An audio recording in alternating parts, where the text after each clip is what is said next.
तर नमस्कार मित्रांनो, मी समाधान आणि मी एकटाच होतो रूमवर, कारण आदित्य नारायण गेले ते गावाकडं. मग काय म्हणलं चला जाऊ म्हणलं कुठं तर बाहेर फिरायला. मग माझ्याकडे नव्हते पैसे, मग काय की जाऊ म्हणलं ATMमध्ये पैसे काढायला, कारण 2 दिवसाखालीच पगार झाली. मग काय का पैसे ते काढलं, पैसे ते काढून नका इथं आलं बाहेर फिरायला. तेव्हा इथं ट्रॅफिक जाम झालं बघा, नुसतं जाम, नुसती गर्दी होती बघा. मग काय त्यातल्या त्या दिसलं बघा इथं सुपर मार्केट. त्याला म्हणलं चला जाऊ म्हणलं सुपरमध्ये फिरावं म्हणलं, बोर व्हायला काहीतरी खायला पण घ्यावं म्हणलं. मग तिथं गेलं मग काय रिकामा हाताने कसं फिरावं म्हणून बास्केट घेतला. बास्केट घेतल्यावर कुठं थांबता होय मी. मग का हे घे ते घे, हे घे ते घे करत करत निम्म्याच्या वरी घेतलं. मग काय तिथं बिल केलं आणि खायचं तर कमी घेतलं, पण दुसरंच बिना कामाचं जास्त घेतलं. म्हणलं पुन्हा कधी येतणार बाबा इथं. मग काय रूमवर आणून ठेवलं बघा इथं आणि म्हणलं काय करावं रूमवर बसून. म्हणलं चला जाऊ म्हणलं बाहेर काहीतरी थोडं खाऊन यावं.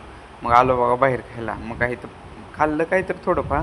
म्हणलं आता खाल्ल्यावर काय तर गोड खावं लागतंय. मग काही चालतो बघा बदाम शेक पहिला.